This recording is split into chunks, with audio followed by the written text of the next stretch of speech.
Instagram वालों ने, YouTube वालों ने, फेसबुक वालों ने, टीवी वालों ने, इन्होंने अभी नूतन संवत्सर के पहले बहुत सारे मीडिया पर चलते रहे कि शनि लग गया, शनि लग गया, शनि लग गया। जितने यहाँ कथा में बैठे हो ना, तुम सबने भी मोबाइल में देखा होगा तो देख रहे होगे, वृश्चिक पे लग गया, कुंभ पे लग गया, धैया लग गया, 7.5 लग गया।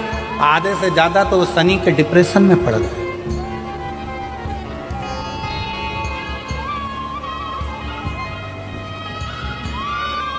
अरे भाई, शिव महापुराण की कथा को उठाकर देखिए।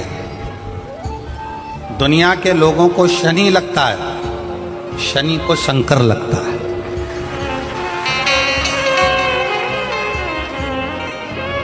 यदि आप भगवान शंकर के मंदिर में जाकर 1 लोटा जल चढ़ा रहे हो, आप भगवान शिव के मंदिर में जाकर अर्चना कर रहे हो, आराधना कर रहे हो, निवेदन कर रहे हो, एक बेलपत्र शिव की उठाकर धोकर वापिस शंकर को समर्पित कर रहे हो, शंकर भगवान का पंचाक्षर मंत्र नमः शिवाय जप रहे हो, शंकर भगवान का षडाक्षर मंत्र ओम नमः शिवाय जप रहे हो, या श्री शिवाय नमस्तुभ्यम का जाप कर रहे हो, तो ये निश्चित मानकर रखो कि आपके पीछे शनि नहीं पड़ेगा, आपके पीछे शंकर जरूर पड़ेगा।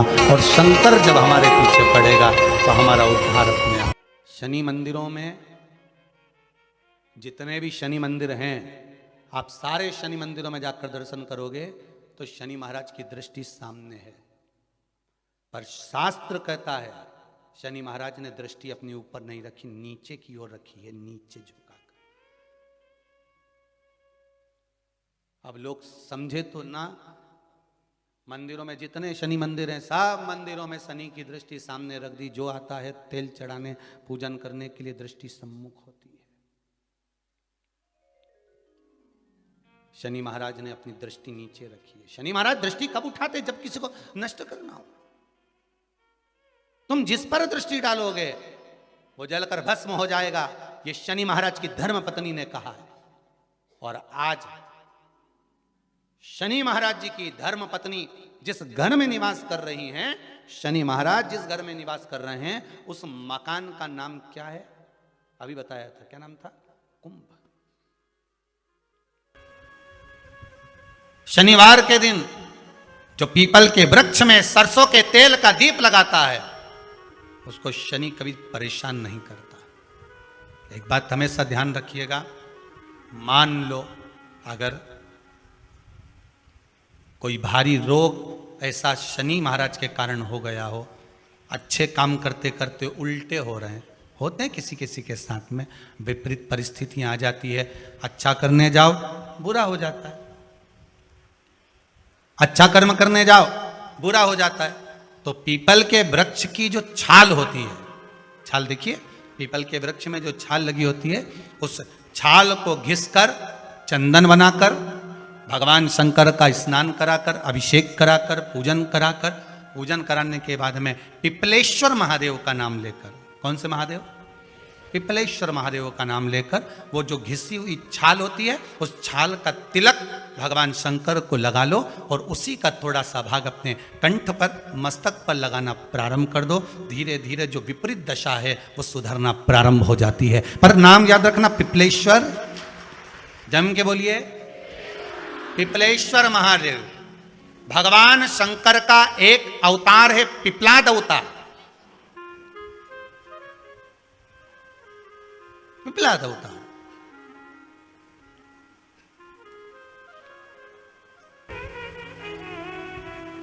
जैसे ब्रह्मा जी के मन में कहीं कहीं संकोच उत्पन्न हो जाता था, ब्रह्मदेव के मन में जब सृष्टि की रचना करी गई, रचना के समय पर उन्होंने जो मनु और शत्रुपा का जन्म दिया, मनु और शत्रुपा के बाद में उत्तानपाद प्रियव्रत की कथा जो आई, उत्तानपाद की 2 धर्म पत्नियां सुनीति सुरुचि की कथा आई, और सुनीति और सुरुचि, केवल उत्तानपाद की 2 पत्नियां शिव महापुराण की कथा कहती है, केवल उत्तानपाद की नहीं, हमारी भी 2 इच्छाएं, हमारी भी 2 आकांक्षा, हमारे भी 2 मन, हमारी भी 2 इच्छा, हमारे भी 2 मन है, हमारी भी 2 आकांक्षा। केवल उत्तानपाद की 2 पत्नियां नहीं है, हमारी भी 2 इच्छाएं। एक सुनीति है और एक रुचि। श्रीमद् भागवत कथा में भी वर्णन किया गया है। भागवत वक्ता कहते हैं कि एक सुरुचि है, एक सुनीति है।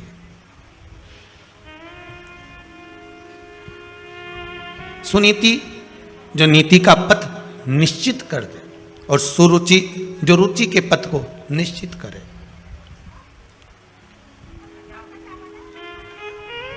रुचि में आज की दुनिया चलती है, पर नीति में नहीं चलना चाहती। अगर किसी से कह दो कि आप नीति के पथ पर चलिए, आप नीति का मार्ग प्रशस्त कर कर चलिए, तो शायद जीवन सार्थक हो जाए। पर वो रुचि के पथ पर चलना चाहती। सुनीति का विवाह जो उत्तानपाद से हुआ था, गर्भ से संतान नहीं हुई उनके, तो सुनीति को लगा कि मेरे गर्भ से अगर औलाद नहीं होती है, संतान नहीं होती है, तो मैं अपने पति से कह दूं कि तुम दूसरा विवाह कर लो।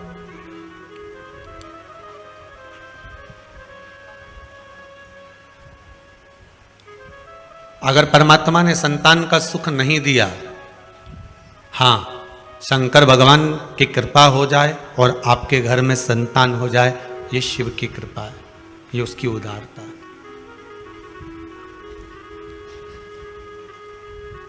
अगर मान लो भगवान ने संतान नहीं दी है, तो आप दुनिया में गोदी संतान लेकर आ जाओगे ना, तो वो भी सुख नहीं देने वाला। क्योंकि भगवान ने लिख दिया था कि तेरे ललाट में ये संतान का सुख नहीं है। श्रीमद् भागवत में वर्णन आता है, धुंधकारी की कथा, भागवत आपने खूब सुनी होगी, उसमें आती है कि संतान नहीं हुई, संतों के द्वारा फल मांग कर लाया आत्मदेव, उस फल को दिया, फल गाय को खिला दिया गया, संतान का सुख नहीं था ना, तो उसने अपनी सहेली की संतान ले ली। सहेली की संतान भी इतनी उपद्री हुई कि मां को उस औलाद के चक्कर में कुएं में डूब के मरना पड़ा।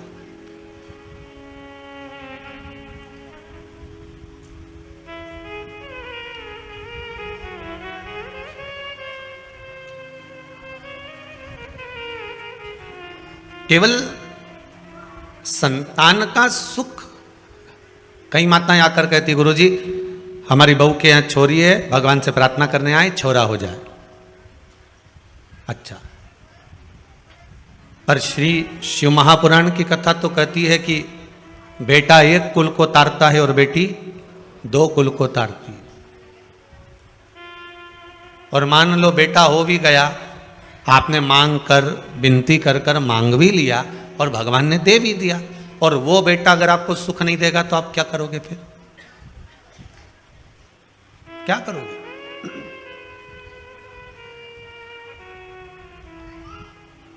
सुख इस भाग्य में लिखा होना चाहिए। कार्तिक महीने में एक दिया, अगर दीप लगा दिया जाता है, एक दिया बेलपत्री के नीचे, आंवले के नीचे या पीपल के नीचे लगा दिया जाता है, तो उसका भी भंडार अपार सुख दे जाता है। तो ये तो शिव महापुराण की कथा है, कोई साधारण है क्या? सुख है।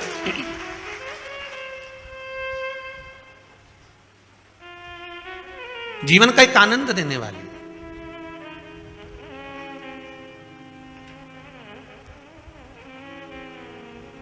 और कहीं ना कहीं हमारा पुण्य, कहीं ना कहीं हमारा सत्कर्म, कहीं हमारे पूर्वजों का पुण्य की गुल्लक जब भराई होगी, तब जाकर ये कथा आप लोगों के भाग्य में आई होगी। पुण्य की गुल्लक भराती है, तब जाकर कथा हो पाती है।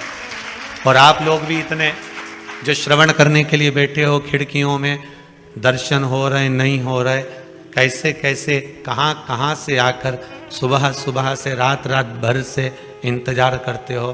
कोई तो सुबह 4 बजे से 3 बजे से जगह संभाल कर बैठे हुए हो, और कथा का इंतजार होता है दोपहर 2 बजे का, बाट जोते हो, इंतजार करते हो, कितनी प्रतीक्षा करते हो केवल शंकर की कथा के लिए। अब जितना इंतजार आप आस्था चैनल के माध्यम से कर रहे हो, चाहे फेसबुक यूट्यूब के माध्यम से कर रहे हो, चाहे कुबेरेश्वर धाम में आकर कर रहे हो, जितनी प्रतीक्षा, जितने घंटे आप भगवान की कथा में बैठे हो और जितने घंटे आप भगवान की इंतजार में प्रतीक्षा में लगा रहे हो, उतना भगवान आपके भी भंडार भरने में लगाता ही रहेगा। ये उसकी कृपा है, वो देता जरूर है। ये इतने जो पत्र आए हैं, ये आज के पत्र हैं सारे, हो ये सब आज के पत्र हैं।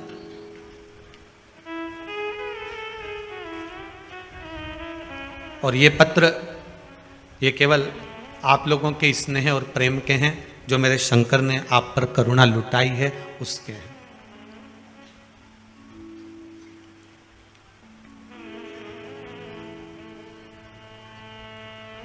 केवल एक समस्या ही नहीं, समस्या के पत्र तो आप लिखते ही कम हो, पर क्योंकि समस्या लिखकर भी करोगे क्या, उसके सामने बोलकर चले जाओ बस।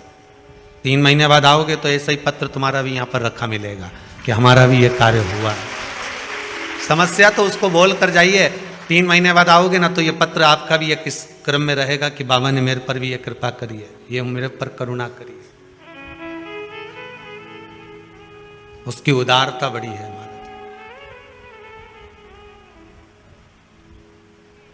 सुनीति और सुरुचि, अगर भगवान ने ललाट पर संतान का सुख लिखा है तो संतान सुख देगी।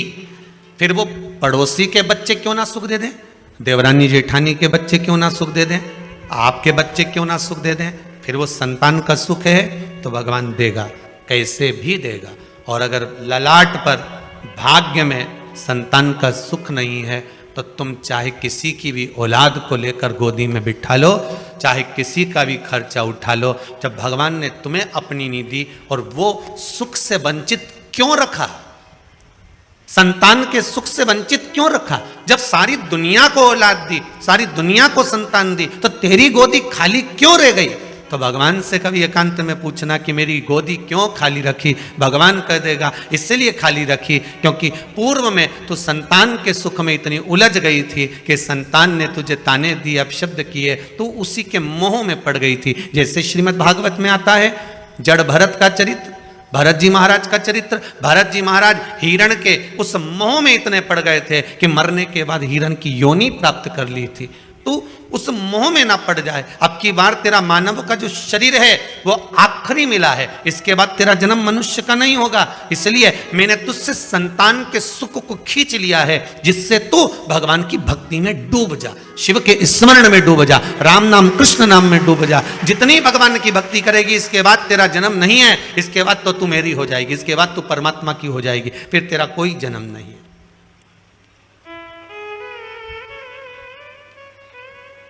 अगर सुख से परमात्मा वंचित रख रहा है, आप विनती करो परमात्मा से, वो देगा तो अच्छी बात है।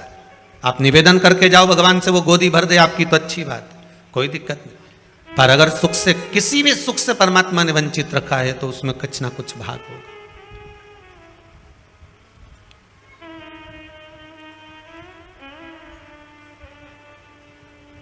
एक बेटी का संबंध हो गया था, कहीं शायद जबलपुर से आए थे वो लोग, बेटी का संबंध हो गया था और संबंध होने के बाद में टीका हो गया, सब कुछ हो गया, तिलक हो गया, गोद भरा गई, सारा काम हो गया, फोटो खिंच गए। उसके बाद मालूम पड़ा कि छोरा कहीं गलत संगत में पड़ा होगा, किसी की संगत में पड़ा होगा और वो संबंध टूट गया।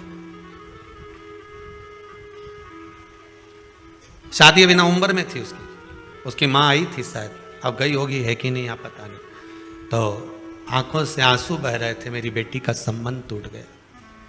लड़का ऐसा निकला। हमने कहा पूजन किसकी करती थी तुम्हारी बेटी? कहा देवाधिदेव महादेव की करती थी, शंकर जी की कृपा हुई थी। अच्छा, पर महादेव ने ऐसा कैसे कर दिया? मेरी बेटी सोमवार के व्रत भी कर रही है, फिर शिव जी ने ऐसा क्या कर दिया कि संबंध पक्का हुआ, लेन देन हो गया, संबंध पक्का हो गया, फोटो खींच गए, उसके बाद संबंध टूट गया। तो हमने कहा बस, अगर बाबा ने संबंध पक्का कराया और बाबा ने तोड़ा है तो बाबा को जो अच्छा लग रहा होगा, हो सकता है तुझे अब मालूम पड़ा कि ये लड़का किसी दूसरी लड़की से लगा है और ये शादी के बाद मालूम पड़ जाता तब क्या कर लेती? बाबा ने पक्का कराया ना, बाबा छुड़वा दे। और शादी की तारीख जो तेरी निकली हुई है फरवरी की, उसको निकली रहने दे, भेजेगा वही, वर भेजने का काम उसका है। अगर उसने तोड़ा है तो वही कुछ ना कुछ कर। इसमें एक पत्र है,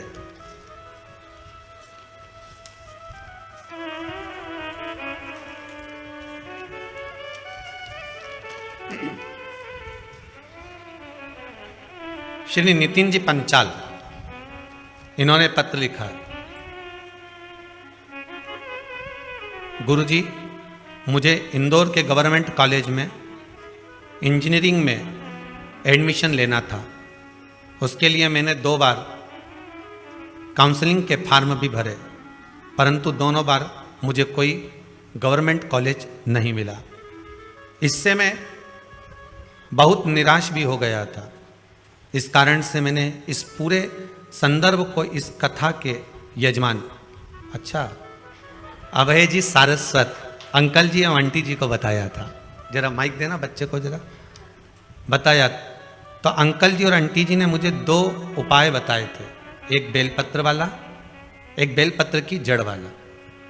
बच्चे को दीजिए।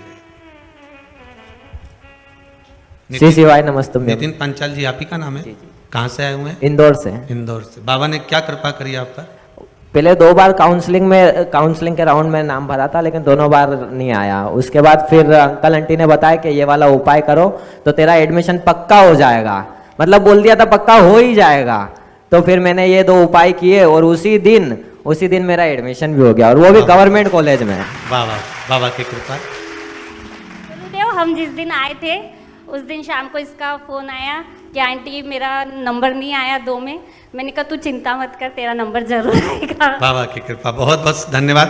बैठिए विराज जी। ये बाबा की करुणा है, कृपा है। कृपा बिना कुछ नहीं होता साहब। अगर भाग्य में लिखा होगा ना बाबा ने, तो वो मिलेगा जरूर। और एक और चीज कहेंगे, माता पिता कभी अपने बच्चों का गलत नहीं सोचते। बेटा अगर कपूत भी है ना, तो भी माँ उसको गाली दे देगी, अपशब्द कह देगी, ताना दे देगी और कह देगी तू मेरे लिए मर गया, पर फिर भी माँ दिल से दुआ ही देगी। भले वाणी से बद्दुआ दे देगी पर दिल से दुआ देगी। ऐसा ही मेरा शंभु, मेरा त्रिकालदर्शी, मेरा कैलाशी, मेरा शिव है, वो कभी बुरा नहीं कर सकता,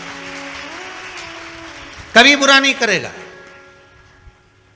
दुनिया के लोग भ्रम उत्पन्न कर सकते हैं कि बताओ वो सियोर वाले महाराज ने ये चढ़वा दिया, इससे ये बुरा हो जाएगा। कभी बुरा नहीं हो सकता अगर आपका भाव शुद्ध है तो।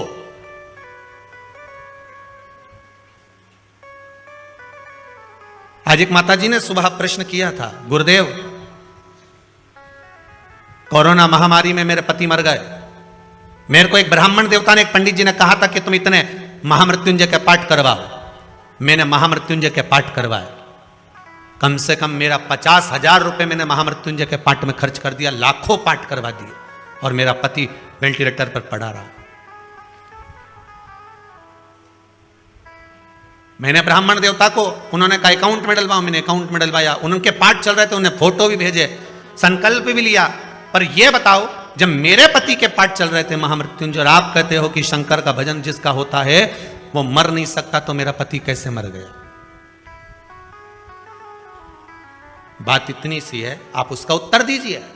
हमने कहा मां, बस डॉक्टर दवाई लिखा है, समय पर अगर उसको खिला दी जाए, एक अटैक आता है तो एक इंजेक्शन लगता है, शायद महंगा सा आता है, 50, 1,000, 25, 40,000 का एक इंजेक्शन आता है। वो इंजेक्शन टाइम पर लग गया, छाती पर लग गया, तो हार्ट अटैक का जो मरीज होता है वो बच जाता है। बोलो सही है कि गलत है?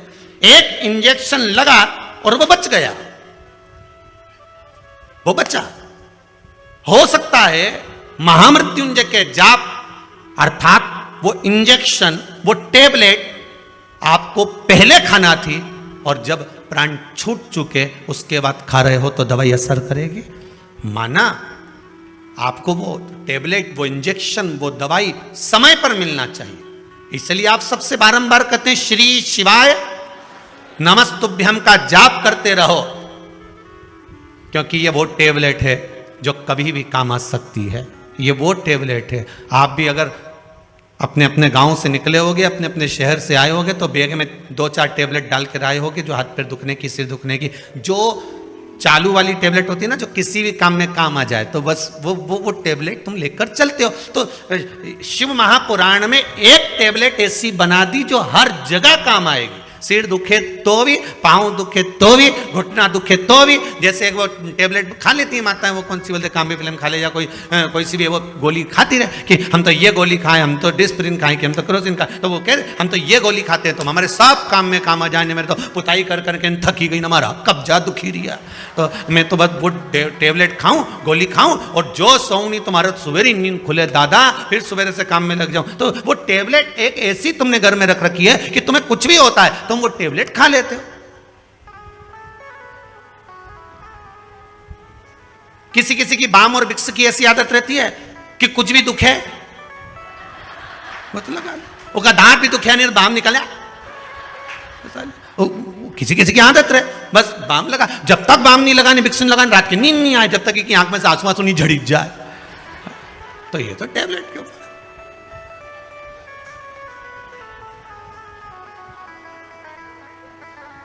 किसी किसी की आदत रहती है कि थोड़ी सी भी तकलीफ आई तो ये 2-3 बार अगर बीपी नहीं नपा ले तो इसको आनंद ही नहीं आया। तो भाई नापो, मेरे को ऐसा लग रहा हमारे घबराहट हो रही है, सिर पे पसीना आ गया, अब सब लेवल में, तो फिर काय से हो रहा है। फिर डॉक्टर साहब ने पूछा,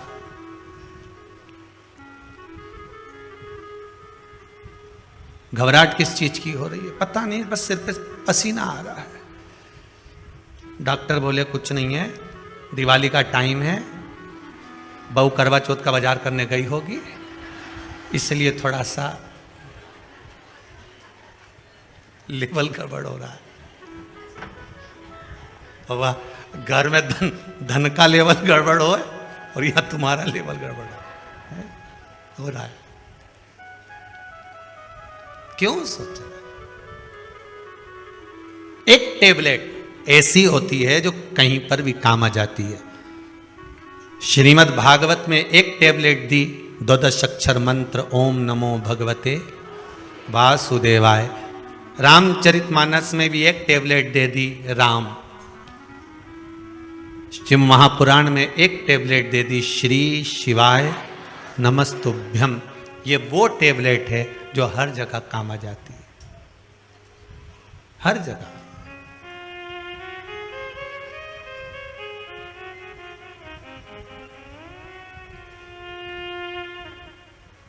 एक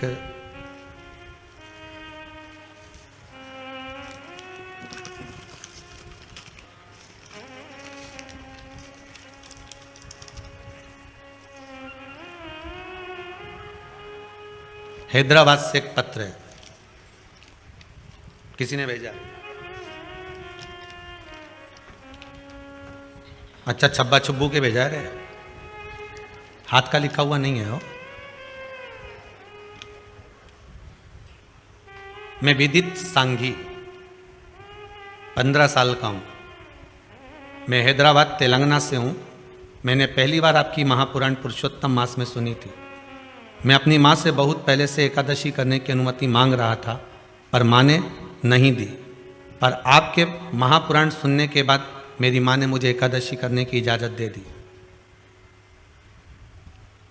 मेरे बर्थडे पर भी मेरी एकादशी का व्रत पड़ा, तो मैंने व्रत रखा। पहले मेरा मन भगवान में बिल्कुल नहीं था। ये बच्चे ने लिखा है, पत्र यहीं रहेगा, आप बाद में भी पढ़ सकते हो। पर अब मेरा मन ऐसा हो गया है कि बिना भगवान के मेरा मन रहता नहीं है। कितने साल का बच्चा लिखा है इसमें? 15 साल का बच्चा लिखा है, हैदराबाद।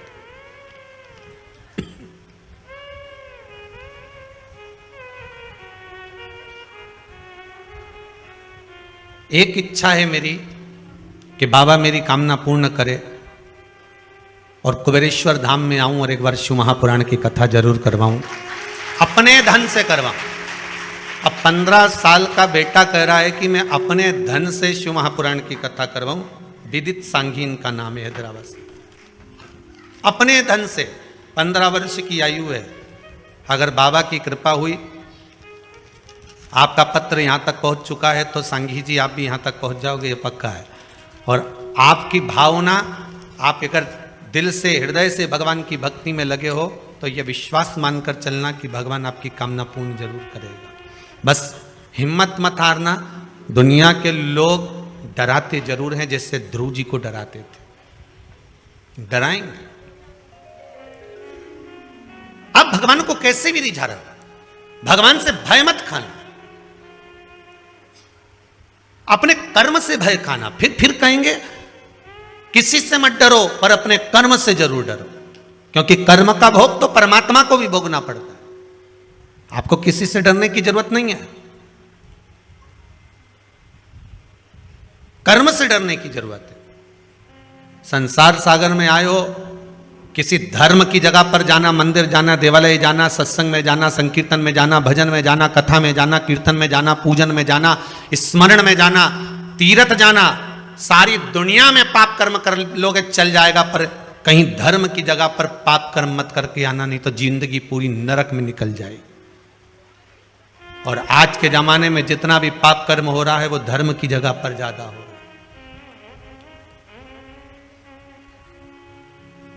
लोग जाते हैं गंगा नहाने के लिए, पुण्य कमाने के लिए, और कई लोग वहां पर बैठे रहते हैं तुम्हारा पर्स चुराने के लिए। तुम करो गंगे हर, वो तुम्हें करे नंगे हर। बस तुम पानी में कूदे और उन्होंने तुम्हारा सामान ले गया। जो गंगा नहाने गए हैं, इनके पूर्वज ऊपर बैठकर भगवान विष्णु उनकी पीठ को थपथपा कर कहते हैं कि तेरे घर के बच्चे गंगा में नहाकर तुम्हें तर्पण कर रहे हैं, तिलांजलि दे रहे हैं, तुम तर गए, 7 पीढ़ियां तुम्हारी तर गई। और जो गंगा के घाट पर बैठकर चोरी करता है, तो भगवान उसके पूर्वजों के पास भी बैठकर कहते हैं धिक्कार तेरे जीवन पर, जो तेरे वंश के लोग चोरी कर रहे हैं। गंगा ना, अरे घाट तो छोड़ देते, कथा तो छोड़ देते, सत्संग तो छोड़ देते, मंदिर तो छोड़ देते, धर्म की जगह तो छोड़ देते।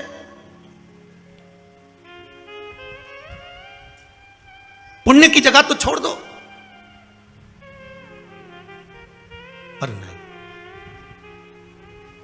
करो, तुम्हें भगवान ने अगर पाप कर्म करने के लिए बनाया है तो करो, पर निवेदन है कि धर्म की जगह पर, तीर्थ में, पूजन में, मंदिर में, देवालय में, स्मरण में, संकीर्तन में कहीं ऐसा कर्म ना हो जाए।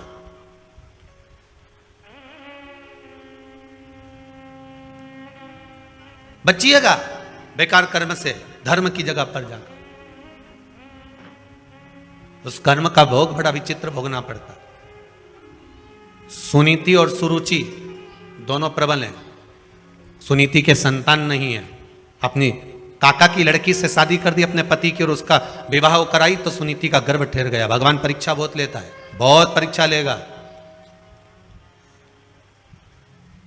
पहले तो भगवान देता नहीं है, और अगर देगा तो भगवान फिर विचार करेगा कि इसने सही जगह पर लगाया कि नहीं लगाया।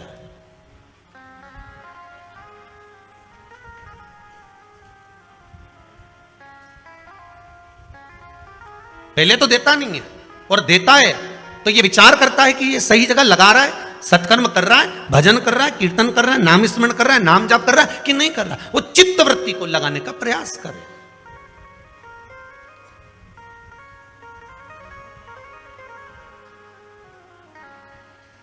इस मन को सुनीति भी गर्व से हो गई। सुरुचि को लगा मेरे ताऊ की लड़की ने मेरे साथ छल कर दिया, धक्के मार कर निकाल दिया गर्भवती उस नारी को। सुरुचि घर में है, उसका भी गर्व है, सुनीति वन में है, उसका भी गर्व है। समय आया, सुनीति का भी पुत्र हुआ ध्रुव और सुरुचि का भी पुत्र हुआ उत्तम। सुनीति का जो पुत्र हुआ था ध्रुव 4 वर्ष की अवस्था धारण कर कर मां की गोद में बैठा था। मां की गोद में बैठा, एक दिन देवर्षि नारद ने उनको कह दिया, कहां जा रहे हो? कहा मेरे पिता कौन है मुझे मालूम नहीं है, मेरे पिता। तब देवर्षि नारद कहते उत्तानपाद तुम्हारे पिता हैं। और उत्तानपाद के पास गया, गोदी में बैठ गया, तो छोटी मां ने उसको गोदी से उतार दिया। तो पिता की गोद में बैठने के लिए रोता है। उतार नीचे। अगर तुझे पिता की गोद में बैठना है तो मेरे गर्भ से जन्म लेना पड़ेगा और मेरे गर्भ में आने के लिए भगवान का भजन करना पड़ेगा। और रोता रोता अपनी माँ के पास चले गया, माता सुनीति के पास में। और नीति नीति होती है, नीति सतमार्ग बताने वाली होती है। नीति कभी गलत मार्ग पर अपने बच्चों को नहीं भेज सकती।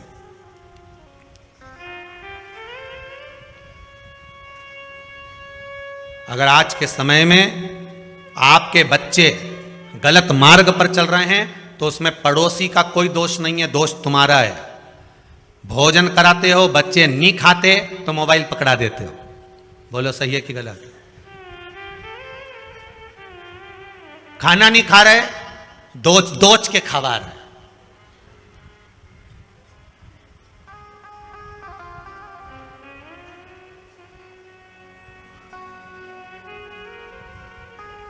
पहले के समय में छोटा सा बच्चा रात्रि को अगर जाग जाता था तो माताएं लोरी गाकर सुलाती थी। बोलो सही है कि गलत है? बहुत प्रेम से हाथ रखकर धीरे धीरे, चंदा मामा पूर के पुआ पकाए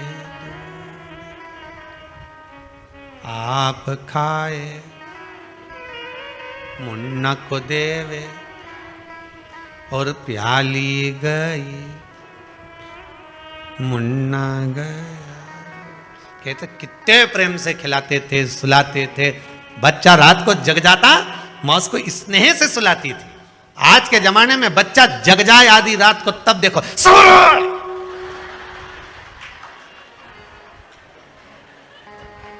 ऐसी चिल्लाए कि पड़ोसी जो सो रहा वो जाग जाए। उठ के बैठते से बोला, अरे ओ जगदम्बा तेरे हाथ जोड़ो, काय चिल्ला रही है? लो तुम चुप करा लो, ऐसी औलाद पैदा हुई है, सो जा। आधी रात को तांडव चल रहा है कि तू तो काली रे कल्याणी रे जित देखूं ते जोग मार। तू कौन से गांव से आई मारी माई? कौन गांव की?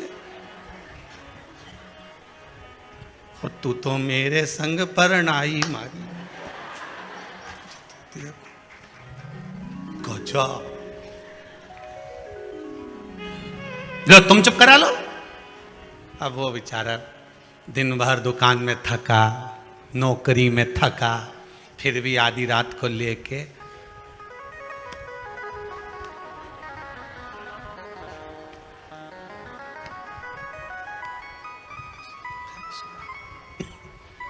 मां को दया आ गई।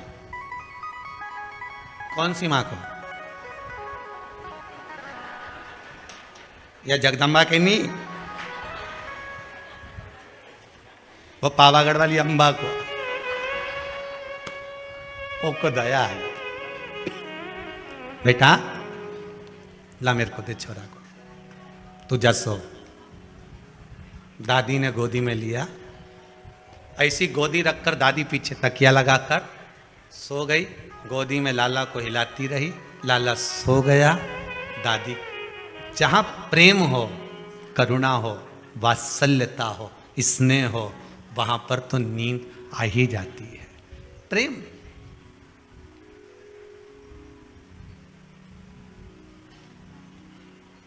कथा में क्यों नींद आती है? किटी पार्टी में तो आई नहीं, ना शॉपिंग मॉल में आई, पर कथा में आई। कारण क्या है? बच्चा सारे मोहल्ले में खेलता है, पर बच्चा जब मोहल्ले में खेलने के बाद अपनी माता की गोद में आकर बैठता है, माँ उस पर हाथ रखती है और बच्चे की आंख में नींद आ जाती है। तो पड़ोसी के यहाँ बच्चे को नींद क्यों ना आई? उसके यहाँ गया था खेलने, वहां क्यों नहीं सोया? वहां गया था, वहां क्यों नहीं सोया? क्योंकि माता की गोद एक ऐसी गोद होती है जहां बच्चे को नींद आ जाती है। शिव महापुराण, भागवत कथा, राम कथा, गीता, ये जितने पुराण, जितने शास्त्र, जितने वेद हैं, ये मेरे परमात्मा की गोद है जिसमें बैठते से नेत्र बंद हो जाते हैं। ये मेरे परमात्मा की गोद है जिसमें बैठे और निंद्रा समाहित हो जाती है, नींद आ ही जाती है। होता है।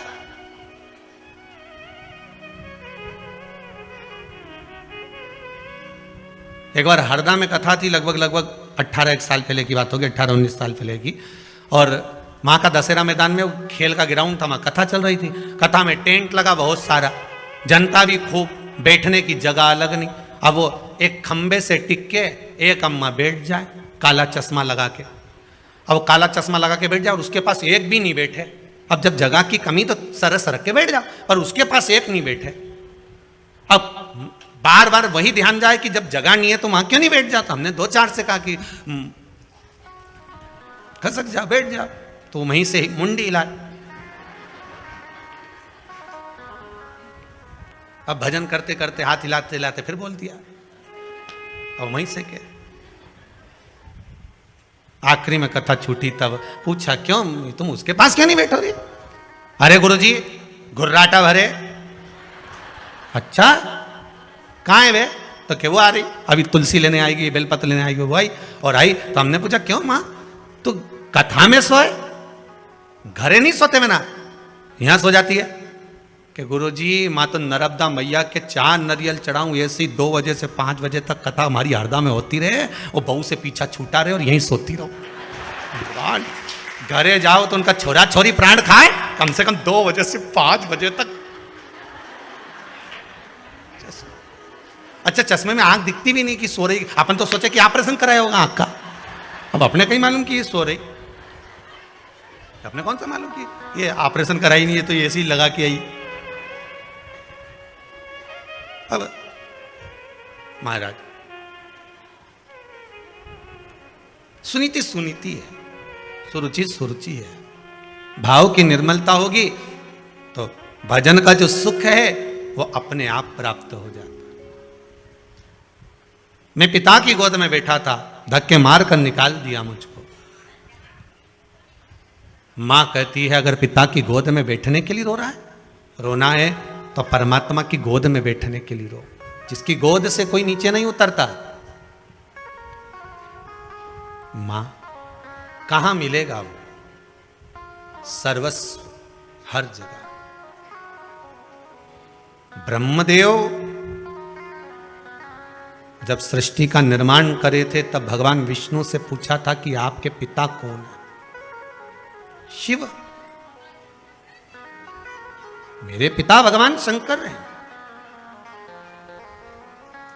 शिव कहां है? शंकर कहां है?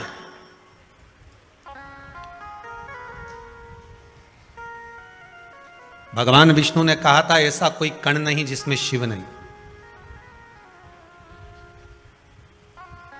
अपने गले की हसली का हीरा भगवान ने चमकाया।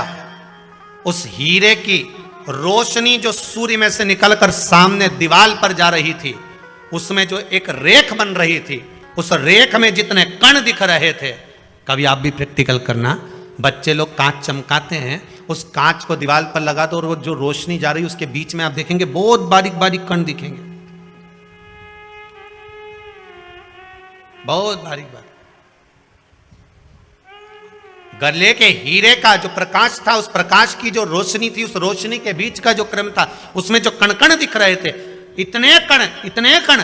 आप भी प्रैक्टिकल करके देखना, तुम्हारे यहां भी धूप आती होगी, छांव आती होगी, तो धूप में कांच रख दो, कांच का उजाला तुम्हारे घर में करो, उसमें जो रोशनी के बीच की जो जगह होगी, उस जगह से उस जगह के बीच में जो प्रकाश जा रहा होगा, उसमें बारीक बारीक ढेर कण हो। भगवान ब्रह्मदेव से कहते हैं यही कण, हर चप्पे चप्पे में, कण कण में शिव तो है, सब में। तेरी कृपा बिना न हिले एक भी अणु, लेते हैं श्वास तेरी कृपा से तनु तनु। हे गंगद्वार मुक्ति द्वार ओमकार तू, आयो शरण तिहारी भोले तार तार तू। कण कण में, सब में वही समाया। ऐसा कोई स्थान ही नहीं बचा जहां शिव तत्व न हो, ऐसा कोई स्थान।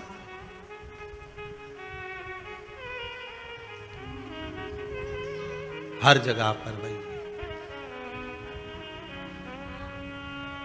तेरी कृपा विना न हिले एक भी अणु। प्रकाश में जो अणु दिख रहे हैं, छोटे छोटे कण दिख रहे हैं, शंकर ही हिला रहा। आपको और हमको चलाने वाला भी शिव ही तो है।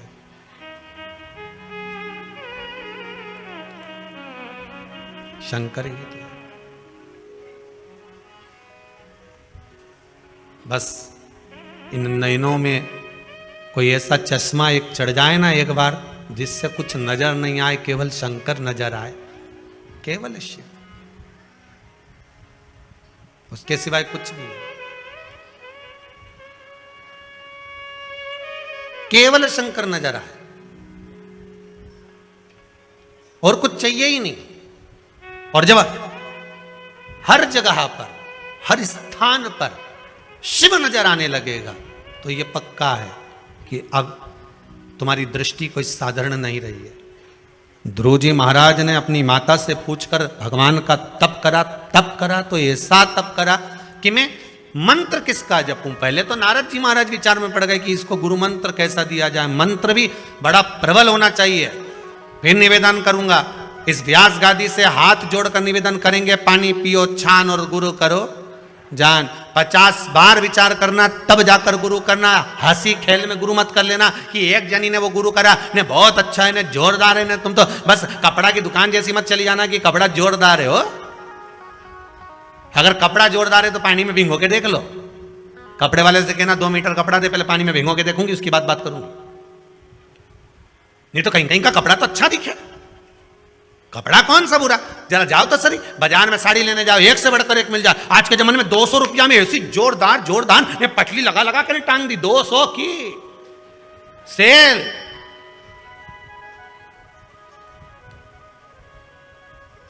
ले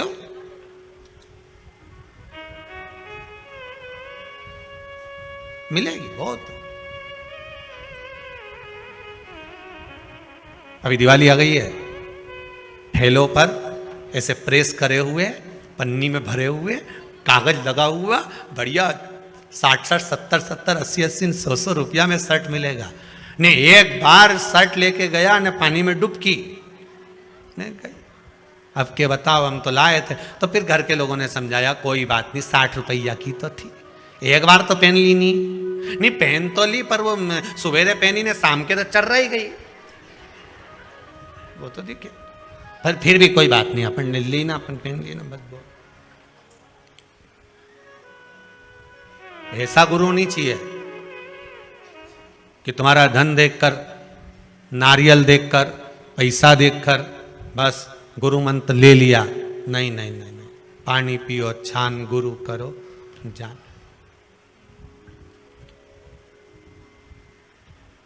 50 बार विचार करो कि गुरु मंत्र कोई साधारण मंत्र है। भगवान शिव की कथा कहती है, ओगढ़दानी त्रिकालदर्शी कैलाशी शिव का चरित्र कहता है। भगवान आनंद की राशि है।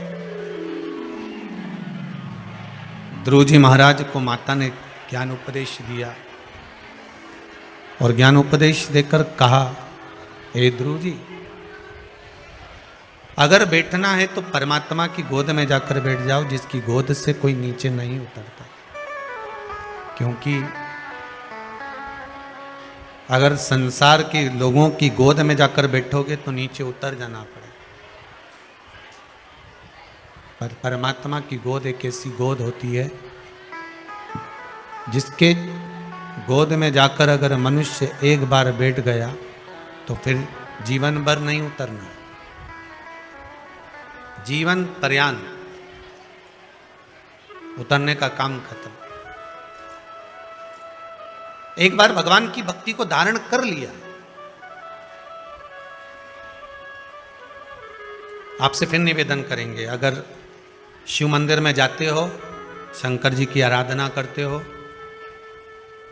जो जल शिव जी को समर्पित करते हो, उसी जल में से थोड़ा सा आधी चम्मच जल अपने पात्र में वापिस लेकर आया करो। लाते हो वापिस लाया करो, खाली पात्र वापिस नहीं लाना। जो भगवान को जल चढ़ाया है आपने, उस जल में से थोड़ा सा जल 2 बूंद भी लेकर आओगे ना, और वो जल अपने घर में छींटो, प्रतिदिन छींटो, उसका क्या फल मिलता है ये आपको 3 महीने में मालूम पड़ जाएगा। 3 महीने में मालूम पड़ जाएगा उसका फल कितना है। मात्र उसके दरवाजे पर जाने का ही एक आनंद है, मात्र उसके चौखट तक पहुंच जाने का ही एक आनंद है।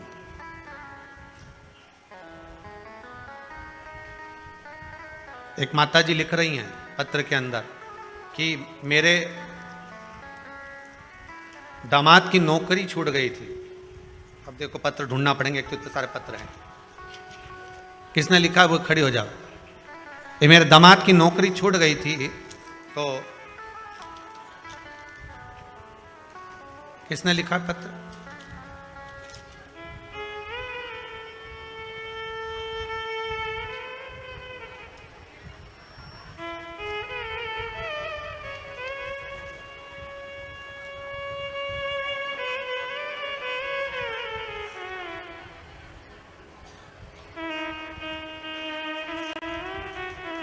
अनीता बाई जिला होशंगाबाद से आई हैं। कहाँ बैठी हैं? हाथ उठाओ जरा। तो उन्होंने पत्र में लिखा है, अनीता बाई जी। अच्छा पीछे है क्या? ठीक है, बैठो बैठो बैठो। अब इतनी दूर माइक भेजना उत्तम नहीं है। अनीता बाई जी ने लिखा है, गुरुजी मैं होशंगाबाद से आई हूँ, मेरा अनुभव आपको बता रही हूँ। मेरे दामाद 6 महीने से घर में बैठे थे, बहुत परेशान थे। मैं उनको बोल कर आई थी कि मैं कुबेरेश्वर धाम केवल आपकी नौकरी के लिए जा रही हूँ, और आज ही आई हूँ, और बाबा ने ऐसी कृपा कर दी कि 2 जगह से नौकरी के लिए बुलावा आ गया है। बाबा की कृपा देखी।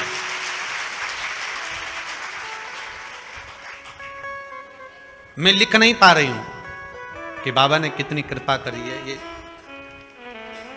वो खड़ी थी पीछे अनीता भाई। बाबा की कृपा कुछ, आपका विश्वास, बस आप थोड़ा सा भी जल अगर शंकर को समर्पित कर रहे हो,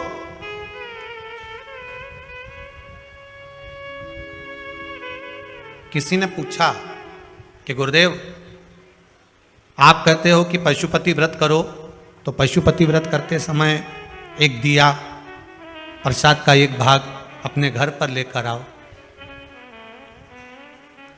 पर हम जहाँ पूजन करने जाते हैं वहाँ पंडित जी बोलते हैं कि आप तो सारा सामान यहीं भगवान के लिए दिया लाए हो, तो दिया भगवान को ही लगाओ।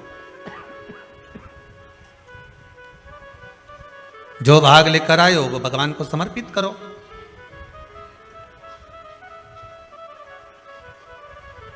क्या हम क्यों वापिस लेकर जा रहे हैं? उसका भाव क्या है? भगवान कभी अपने भक्त को, पशुपति व्रत का सबसे बड़ा प्रमाण ही यही है कि भगवान शंकर को आप 2 भाग दे रहे हो। कितने भाग दे रहे हो? 2 भाग। मतलब प्रभु मान लो अगर मेरा बचपन और मेरी जवानी दोनों में मैंने कुछ आपको नहीं दिया हो, तो ये भाग आपको दिया। मान लो अगर मैं जवानी अवस्था में हूं, अधेड़ी में हूं, बुढ़ापे में हूं, 2 भाग अगर मैंने आपको नहीं दिया, जीवन में कुछ प्रदान नहीं किया, मेरे जीवन में तकलीफ बहुत है, परंतु मेरे जीवन का जो भी भाग है मैं आपको देती हूं। आप कम से कम मुझे 1 भाग पुण्य का, सुख का प्रदान कर दे दीजिए। जब थाली में हम 1 भाग लेकर भी आते हैं ना, 16 सोमवार में भी यही नियम है। कौन कौन करते हो? संकट सोमवार करे किसी ने? 16 सोमवार के व्रत करने वाले कौन कौन है? जरा हाथ उठाओ। अच्छा आप लोग करते हैं? रख लो पीछे, रख लो सब। 16 सोमवार का भी ये नियम है। अगर मिश्री के कर रहे हो, कि बेलपत्री के कर रहे हो, कि चूरमा के कर रहे हो, कि मलिदा के कर रहे हो, जिसके भी आप करते हो उसके 3 भाग होते हैं। उसका भी यही नियम। पर उस प्रसाद में से आप बच्चों को दे सकते हो, उस प्रसाद में से थोड़ा थोड़ा भाग अपने परिवार को दे सकते हो। पर पशुपतिनाथ के व्रत का विधान यह है कि जो भाग आप लेकर आए हो, जिसने व्रत किया है, और जो भाग उसका है वो उसी को प्राप्त होना चाहिए।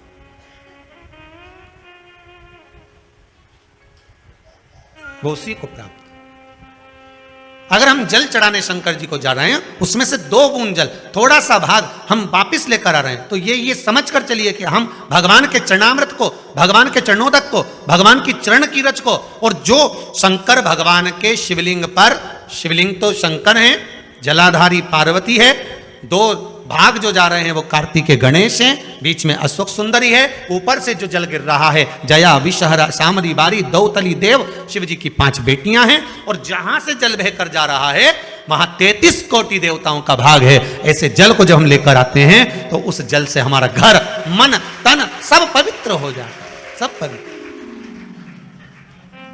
थोड़ा प्रयास करें। हम तो यहां तक कहेंगे अगर व्यापार भी नहीं चल रहा हो ना तो थोड़ा सा 2-3 दिन करके देख लो। अभी तो दिवाली का टाइम भी है, आपको मालूम पड़ जाएगा। 2-4 दिन करने में आपका जाता क्या? शंकर जी के मंदिर से चरणोदक लेकर आए, जल चढ़ाया, लाए, ले दुकान पर, ले जाओ, छीटो जरा दुकान पर, देखें जरा सीवर वाला महाराज बहुत बड़बड़ करे, जरा देखा तो ले जाओ जल। उपासना करिए शिव का, भगवान की भक्ति में रम जाए। ध्रुव जी महाराज ने जो साधना करी है, उस साधना का बल ये मिला कि भगवान को बैकुंठ छोड़कर ध्रुव जी के पास आना पड़ा।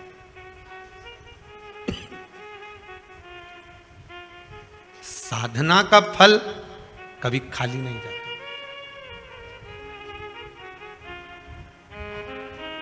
कभी खाली नहीं जाएगा। आप आस्था चैनल पर कथा सुन रहे हो, फेसबुक यूट्यूब पर कथा श्रवण कर रहे हो, चाहे कुबेरेश्वर धाम में कथा सुन रहे हो, इसका फल कभी खाली नहीं जाएगा। अगर शिव महापुराण की छोटी सी भी क्लिपिंग, छोटी सी भी वीडियो, छोटा सा भी भाग आपके पास पहुंच रहा है और आपको उससे प्रेरणा मिल रही है, आप उससे जाग रहे हो, तो वो खाली नहीं जाएगा, कहीं ना कहीं मिलेगा, प्राप्त हो। एक बहुत सरल सा मंत्र है, श्री शिवाय नमस्तुभ्यम। बहुत सहज सा मंत्र है जिसका स्मरण कर लेने पर सब सुख मिल जावे।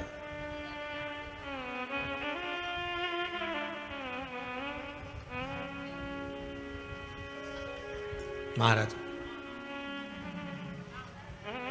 आपका स्मरण है, बस समय पर टेबलेट खाओगे, समय पर गोली खाओगे तो वो असर करेगी, नहीं तो नहीं करेगी। मर जाने के बाद किसी को गोली खिलाओगे तो वो असर करेगी क्या? अब तो निपट गए, पर जीते जी उसको उसका सराहना चाहिए, खिला दिया असर। संसार में आए हो, दुख बहुत सारे हैं, तो शंकर भगवान के पूजन के विधान भी बहुत सारे। दुनिया के लोग इनको टोटका बोलते हैं, पर शिव महापुराण में इसको विधान बोलते हैं। क्या बोलते हैं? विधान।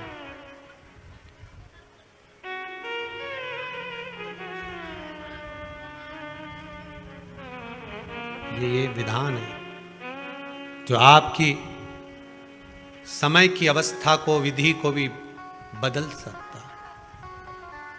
बस उसको समझने वाला चाहिए और सही मायने में उसको करने वाला चाहिए। दुनिया के लोग भले उसको टोटका बोलते हो कि गुरुजी तो दिन भर कथा में बैठे बैठे टोटके बताते रहते हैं, विद्या बताते रहते हैं। यहां कौन सी तंत्र विद्या बताई जा रही है? यहां कौन सा ऐसा बताया जा रहा है कि आपका लाखों रुपए खर्च हो रहा है? 1 लोटा पानी में कौन सा लाख रुपया खर्च हो गया? शंकर जी के मंदिर का शिखर देखने में कौन सा खर्चा हो गया? पीपल के पत्ते पे शेष चढ़ाने से कौन सा खर्चा हो गया? बेलपत्री चढ़ाने से कौन सा खर्चा हो गया? शिव उपासना में कोई खर्चे का प्रमाण नहीं है। शिव उपासना में तो केवल तुम्हारी भक्ति का प्रमाण, केवल भक्ति, उसके सिवाय कुछ नहीं।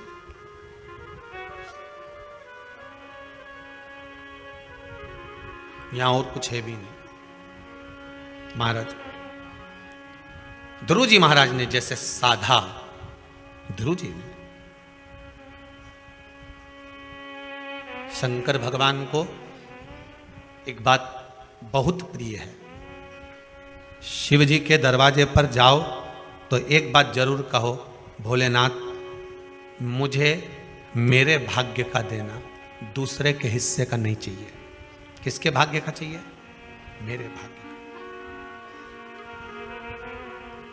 आज के जमाने में दुनिया के लोग दूसरे का भाग्य देखकर चलते हैं। गुरुजी जरा पत्रिका देखकर बताना, मेरे भाग्य में मेरी बेटी के हाथ का धन है कि नहीं? गुरुजी जरा पत्रिका देखकर बताना, मेरे हाथ में मेरे बेटे का धन है कि नहीं? फिर गुरुजी भी ऐसे मिलते हैं, तेरे भाग्य में तो गज केसरी योग चल रहा है, जमीन में से हंडा निकलेगा, तेरे पूरे परिवार में किसी को नहीं मिलेगा, तेरे को ही मिलेगा। गुरुजी जगह बता दोगे क्या? अमावस की रात को आऊंगा। रामचरितमानस की जब शुरुआत होती है तो एक कपटी साधु रामचरितमानस में पढ़ना, कपटी साधु, साधु का रूप रखकर, जो पहले हार चुका था सेना, वो कपटी रूप रखकर राजा से कहता है कि मैं तेरे आऊंगा और भोजन बनाऊंगा और तू ब्राह्मणों को बुला और भोजन करा। सुनी कि नहीं सुनी कथा? भोजन कराना। तब आकाशवाणी होती है कि ये तो कपटी साधु है और तूने ब्राह्मणों को जो भोजन करा रहा उसमें मांस मिला हुआ। गलत है। मैं आऊंगा रात को और तुझे जगह बता दूंगा और तू तैयारी रखना, और रात के और खोदना, और खूब खोदा साहब, इतना खोदा, इतना खोदा, इतना खोदा, फिर उनमें से कोयला निकला। तो हमने भी कह दिया लाइट की कमी हो रही, कोयला कंपनी को दिया, कोयला निकला।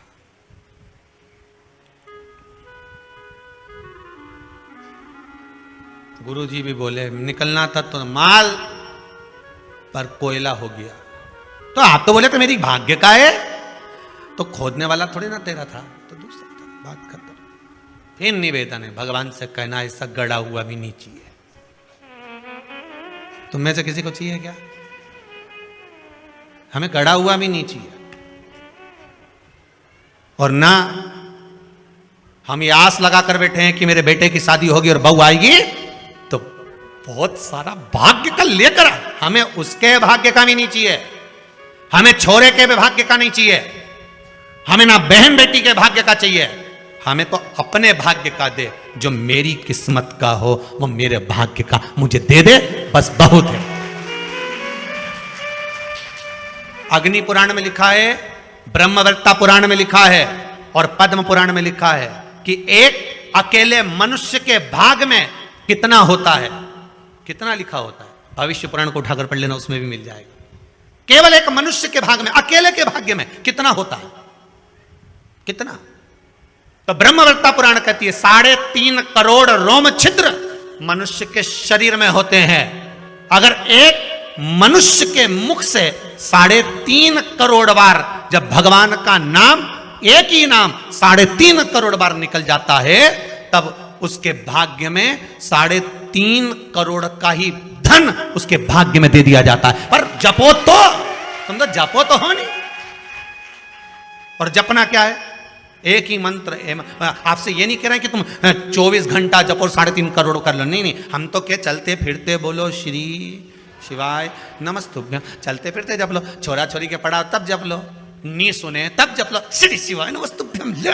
अब जपो, तुम तो खाते पीते हंसते बोलते गाते जो करो, श्री शिवाय नमस्तुभ्यं या राम राम कृष्ण नाम जो तुम्हारी मर्जी पड़े वो जपो, पर 3.5 करोड़ बार तुम्हारे मुख से भगवान का नाम निकलना चाहिए। पहले भी कथा में कहा, माला माल बनने के लिए सबसे पहला शब्द है माला, फिर बनेगा माल, अर्थात माला जपोगे तब माल आएगा। तो माला माल ऐसे ही हो जाओगे, तुम्हें कुछ नहीं करना है। 3.5 करोड़ बार भगवान का नाम जप कर देखिए, हर व्यक्ति की किस्मत में धन होता है। पर मंथन करोगे तब तो निकलेगा। अकेला अकेला दूध की कीमत कितनी है? 40 रुपए लीटर। बोलो सही है कि गलत? 40 रुपए लीटर का दूध जब जमा दिया, दही बन गया तो 60 का हो गया। बोलो सही है कि गलत है? वही दही का जब मथनी से मथना चालू करा और मक्खन ऊपर आ गया तो कीमत हो गई 150 रुपया किलो। अब वही मक्खन को फिर अग्नि पे तपा दिया, तपाने के बाद घी बना लिया, कीमत हो गई 400 रुपए किलो। वही घी 400 का हो गया, इतना सा 40 रुपए लीटर का। बस मनुष्य भाई है ये तो क्या, हमारा तो कोई काम ही नहीं चले, हमारा तो धंधा ही नहीं चले। भगवान ने मेरी तो किस्मत फोड़ी, मेरी तो किस्मत ऐसी लिखी, हमारी किस्मत में कुछ भी नहीं लिखा, मैं तो गणी दुखी, मेरी किस्मत में भगवान ने कुछ नहीं लिखा, भगवान ने कुछ नहीं लिखा।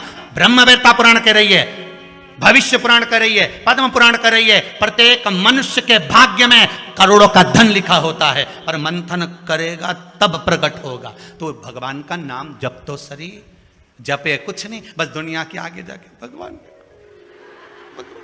बस दुनिया के। जितना तो दुनिया के सामने जाके बोले नहीं भगवान ने ऐसा, भगवान तो जप ले।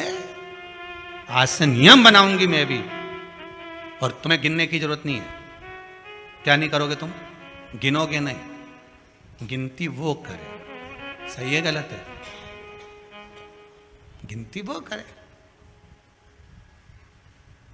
तुम तो खाए जाओ, खाए जाओ, पेट भरा जाएगा तो अपने आप मालूम पड़ जाए कि नहीं, दादा अब तुम्हारा जलेबी नहीं खवाई, अब तुम एक रसगुल्ला नहीं खा सकती, अब तुम्हारा बस का है नहीं, तुम तो खा ला। नहीं दादा नहीं खाओ, तुम नहीं खाया जाए नहीं। अरे बोलो तो सही नहीं, बस जैसे भरा गया तो भराने के बाद में अगर खाओगा तो बस भगवान भी इंतजार में। जैसे ही 3.5 करोड़ बार तेरे मुख से नाम पूरा हो गया, उसके बाद तुझे नहीं देखना, फिर मैंने जो देना चालू करा फिर नहीं तो रुक सकती, फिर बटोरे जा, कितना बटोर सकती है। जप ले, स्मरण कर ले, पर भजन करे तब तो, या तो भजन करे तब, या तो भजन का नाम आ जाए नहीं तो आधे के तो बुखार आ जाए। थोड़ी देर तक तो गाय तांबा का हंडा में तो नीनाए बोला नवा के रंगी हरतालिका तीज पे।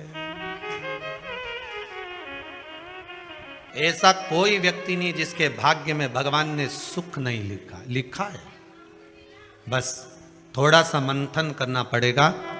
थोड़ा सा मंथन करोगे तो वो सुख प्रकट। आपको थोड़ा सा मनन चिंतन करना पड़ेगा, थोड़ा मंथन करना पड़ेगा।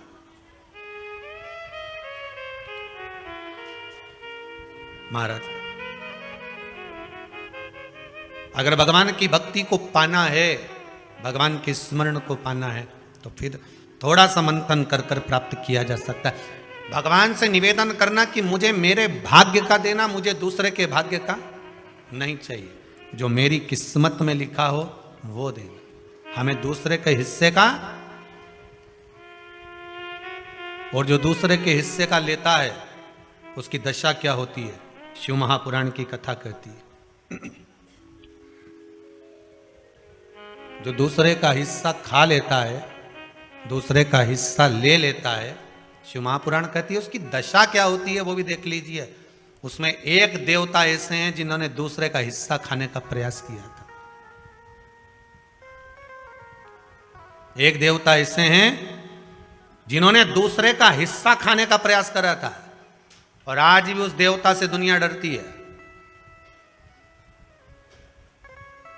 और उन्होंने दूसरे का हिस्सा खाने का प्रयास करा था तो शंकर भगवान ने उसको भी नहीं छोड़ा था। कौन से देवता हैं? वो बाल्टी में हर शनिवार को आते हैं आपके यहां। कौन से? शनि देव। उनने क्या करा था? भगवान सूर्य नारायण ने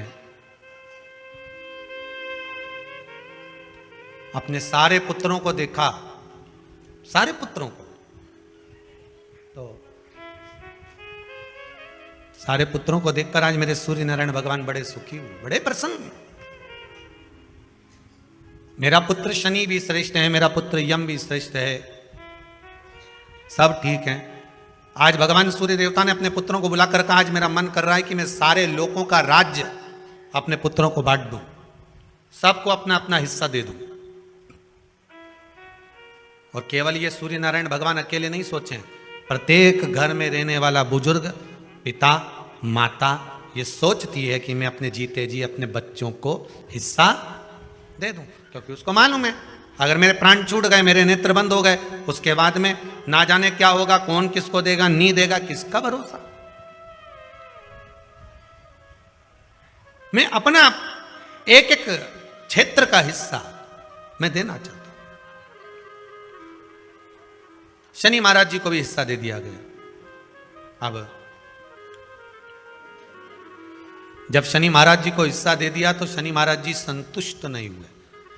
दुनिया में ऐसे लोग बहुत सारे हैं जो संतुष्ट बहुत कम हो पाते हैं। समय की परिभाषा है। हो सकता है कि घर में जब बड़ी बहू आई होगी तब घर की परिस्थिति इतनी नहीं रही होगी, बोलो सही है कि गलत है?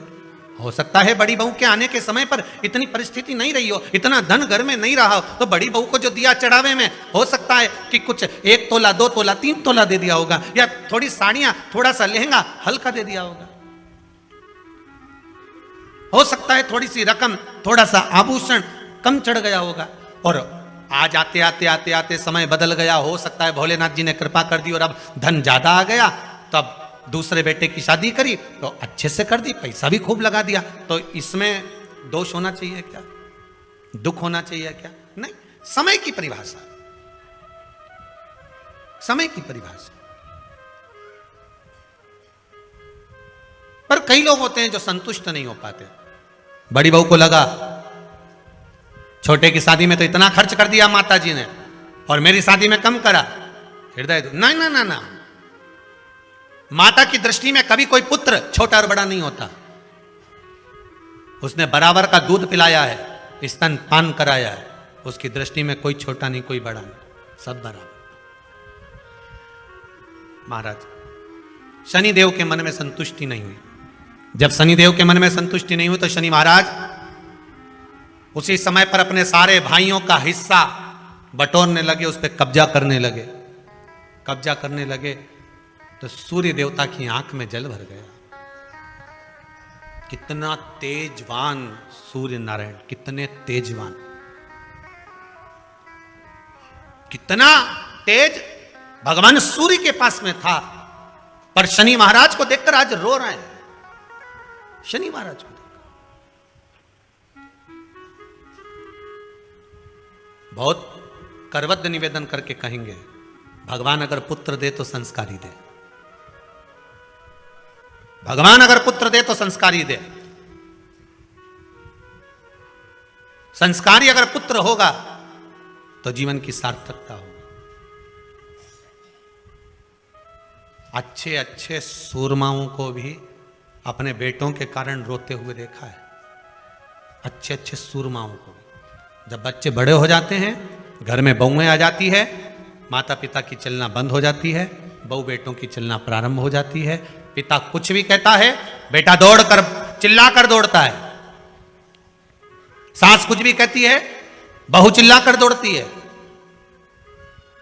अच्छे अच्छे सूरमा को भी इसीलिए आपको बार बार कहते हैं, जब तक शरीर चले और तुम्हारे घर में चले, तब तक सारे दान पुण्य भजन कीर्तन सत्संग तीर्थ सब कर लो। उसके बाद में अगर 50 रुपया भी दान करोगी नहीं तो छोरा की दृष्टि में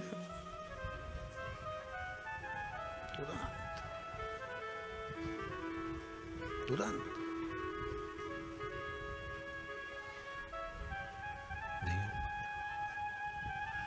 हम दूसरी जगह जाकर क्या कहें। यहीं कुबेरेश्वर धाम में भी देखने को मिलता है, बेटे अपनी बूढ़ी बूढ़ी माओं को जब दर्शन के लिए, माँ नहीं मानती, हमें तो जाना है कुबेरेश्वर धाम, हमें तो जाना है, जिद पकड़ लेती हैं, लेकर आती हैं। और माँ उनसे कहती है, ला रे दे दे 50 रुपए दे दे। तो छोरा हूं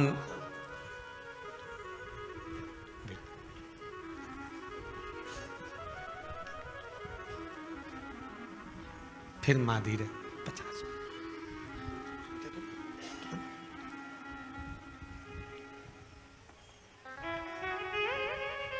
आखिरी में माँ का जब अपमान होते हुए बार बार देखते हैं तो हम भी हाथ जोड़कर कह देते हैं, मत मांग, जाओ। बाबा कुबेरेश्वर भंडारी है, देना और नहीं देना तो आपके हाथ में है, पर मेरा बाबा कभी नहीं सोचता कि मुझे इसको देना है कि नहीं देना। यहाँ तो जिसका पाँव आ गया, जो इस गेट से अंदर प्रवेश कर गया, कंकर के संकर से मिल गया, और जो दिल में लेकर आया है बाबा 3 महीने में तो वापिस बुला ही लेता है। यहाँ देना और लेना मूल नहीं है।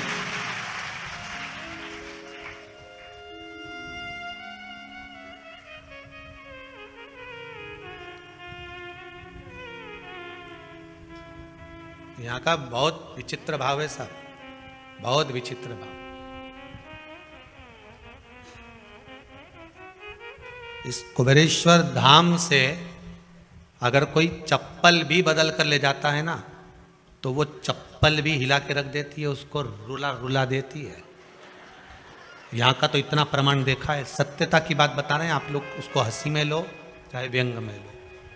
एक जरा सा किसी का सामान भी अगर यहां से चला जाता है, व्यक्ति ले गया, मन का धन कर लिया उसने, ले गया, कोई सामान ले गया, मान लो कोई तुम्हारी वस्तु ले गया, रह नहीं पाता, रोएगा, या तो फिर शरीर का कोई अंग अपने आप टूट जाता है, फिसल गया, गाड़ी से गिर गया, टूट गया, लगा जितने का सामान लेकर गया है उतना तुझे वहां लगाना पड़ेगा, हॉस्पिटल में लगा देगा। इस भूमि का प्रमाण देखा, इस भूमि का।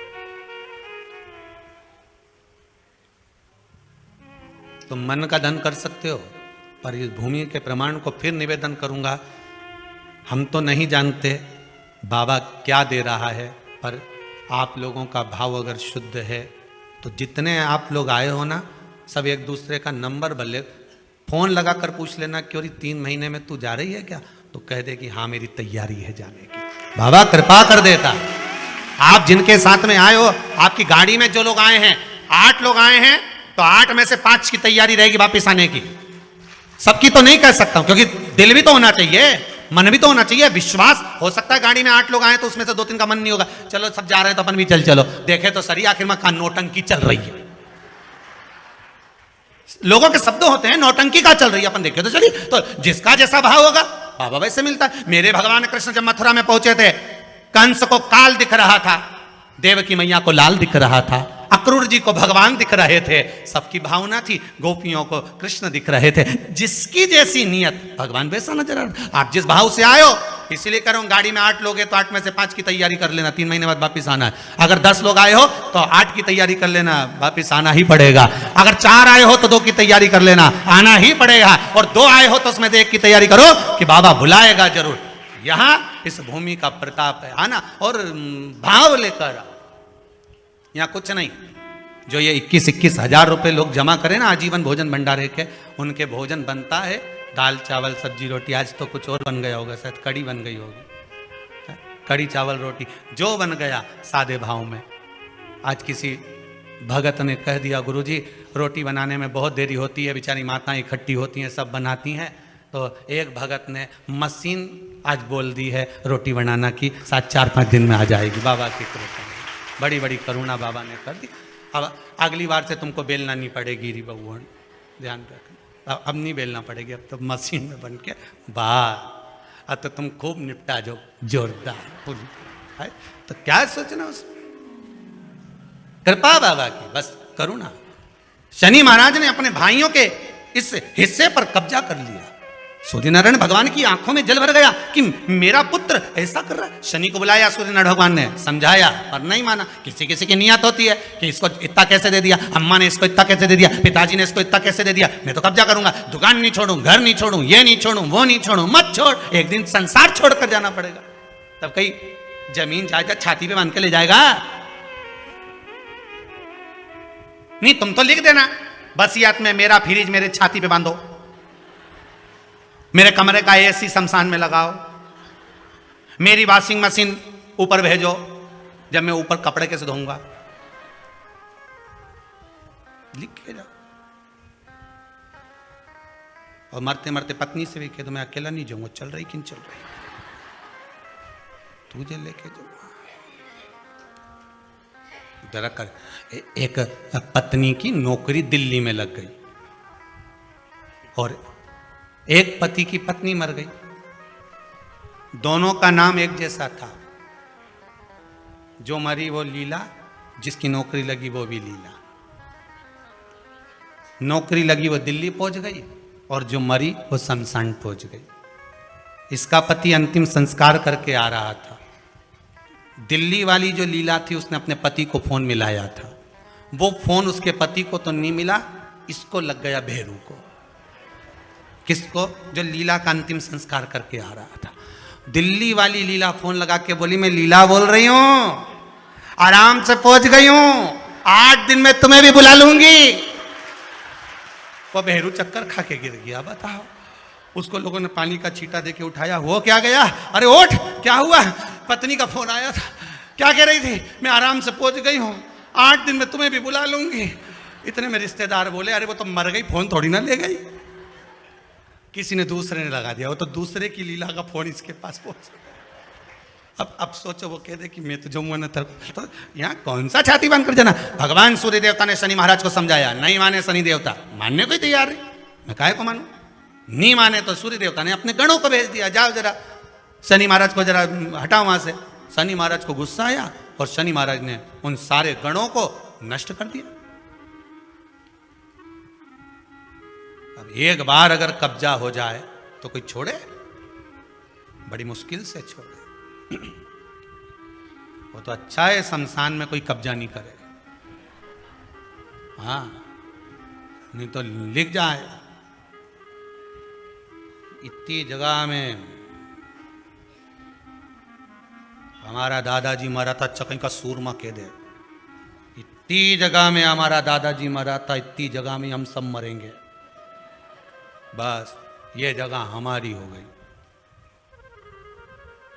कौन करे वहां कब्जा? कब्जा कौन करे? शंकर भगवान ने इसीलिए तो ऐसी जगह घर बनाया कि जहां कोई कब्जा ही नहीं करे। और दूसरी जगह बना लेते तो लोग कब्जा कर लेते, वहां कैलाश तक पे तो छोड़ नहीं रहे। वहां भी होटल बनना चालू हो गई आसपास में, वहां नहीं छोड़ी। वो तो अच्छा है कहीं की होटल शमशान में नहीं बन रही, नहीं तो इनांग मुर्दा जलता थे पर इधर चाउमीन खा, जोरदार जोरदार। और जैसी हड्डियों जले तो चटक चटक करे, नहीं तुम पानी पतासा निपटा चले खा। तो अच्छा है कि वहां होटल नहीं बनी। दिन का बस चले कहीं वह, क्या बस चले। शनि महाराज ने सबको भस्म कर दिया, क्रोध आ गया, सूर्य देवता रो रहे हैं, सूर्य नारायण रो रहा है। भगवान शंकर की पंचायत में सूर्य देव भी हैं, मतलब शंकर भगवान के मित्रों की गणना में सूर्य आते हैं। भगवान विष्णु, सूर्य नारायण, शंकर भगवान, मां दुर्गा, गणेश जी, ये पंचायत है ना शंकर की, शिव पंचायत। शिव परिवार में कार्तिकेय, गणेश जी, पार्वती जी, शंकर जी, नंदी, ये शिव परिवार। पंचायत में सूर्य देवता आता है। सूर्य नारायण को रोता हुआ देखकर भगवान शंकर को बड़ा दुख हुआ। शिव जी ने पूछ लिया, क्या बात है, आप रो रहे हो? नारायण क्या हो गया? मेरा बेटा मानने को तैयार नहीं है। आप चिंता मत करो, अभी देखता हूं मैं जाकर। और भगवान शंकर ने जाकर तुरंत सूर्य नारायण भगवान के कहने पर शनि देव को जाकर समझाया। इतने में तो शनि देव आग बबूला हो गए। आग बबूला होकर शनि देव ने कहा, ए शिव, आप मुझे जानते नहीं हो? शंकर भगवान ने कहा, क्या जानना है ये बताओ, क्या जानना है ये बताओ। शनिदेव कहते हैं, आप मेरी दृष्टि को नहीं जानते। शंकर भगवान ने कहा, तू भी नहीं जानता कि तेरी दृष्टि खराब कैसे हुई, तेरी दृष्टि को श्राप किसका लगा है, तुझे नहीं मालूम क्या? शंकर भगवान ने जब समझाना चालू करा कि देख शनिदेव, तुम तो कह रहे हो, तुम तो बोल रहे हो कि मेरी दृष्टि नहीं जानते, हम जानते हैं आपकी दृष्टि, मना नहीं है, जाना, पर आप नहीं जानते क्या? शिव जी जानते हैं। शिव जी ने कहा, मैं सब जानता हूं। आपका विवाह करा सूर्य देवता ने, आपकी पत्नी घर में आ गई, आप अपनी पत्नी को देखते तक नहीं थे, इसलिए आपकी धर्म पत्नी ने आपको श्राप दिया कि जिस पति ने मुझ पर दृष्टि नहीं डाली, मेरे वो पति की दृष्टि कुदृष्टि हो जाए, जिस पे डालेगा वो बर्बाद हो जाएगा। शनि देव बोले, आप मेरी पत्नी की याद मत दिलाओ। अच्छे से अच्छा सूरमा अगर पार्टी में ज्यादा बड़बड़ कर रहा हो ना, तो उसकी धर्म पत्नी के लाके खड़ा कर दो, 2 मिनट में चुप हो जाएगा, 2 मिनट में चुप। जो ज्यादा बड़बड़ करे नहीं, गप्पे लगा रहा हो, दोस्तों के साथ बैठ के खूब ठिठोली कर रहा हो, इतनी देर में जगदम्बा के लाके खड़ी कर दो बस। फिर तो उसका तिरछा नेत्र और कत्थई और नीले कलर की एक बार, और चमकदार साड़ी ने पल्लू में पिन, और एक बार यूं घूम के देख ली नहीं, उतनी देर में तो बापड़ा उठ के चल देगा, मैं भी आया पानी पी के, अभी गया पानी पी के आया, उतनी देर में कहीं रुके। शनि महाराज ने कहा, आप मेरी पत्नी की याद मत दिलाओ। शंकर भगवान बोले, ए शनि, फिर समझा रहा हूं, हिस्सा छोड़ेगा कि नहीं छोड़ेगा? शनि बोले नहीं छोड़ूंगा। शंकर भगवान ने उठाया, पीपल के पेड़ के नीचे ले गए और पीपल के पेड़ के नीचे शनि महाराज को उल्टा लटका दिया। 19 साल तक शनि महाराज को पीपल के पेड़ के नीचे शंकर जी ने लटका के रखा। अब बोल, तो किसी ने कहा गुरुजी ये शनि महाराज उल्टे लटके थे पीपल के पेड़ के नीचे 19 साल तक, तो ये लटके रहे, खुलते नहीं बना? शंकर भगवान भी बाप से भी बड़े बाप थे, अकेले थोड़ी ना बैठे थे। शनि महाराज की पत्नी को मैं बिठा के रखा था, लटके। अब उतर नीचे।